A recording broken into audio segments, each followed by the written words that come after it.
So, ito na yung latik natin para sa ating biko. At ito naman yung pilit. Nilagyan ko siya ng loya guys kasi gusto ko yung bango ng loya na ilagay sa biko. So ito ng latik natin. I think ready na siya. So, luto na din yung pilit. So, i-transfer ko na siya dito. So, ito na.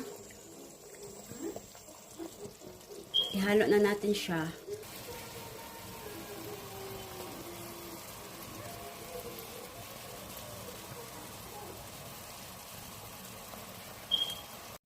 Luto ng biko natin. So, lagyan ko siya ng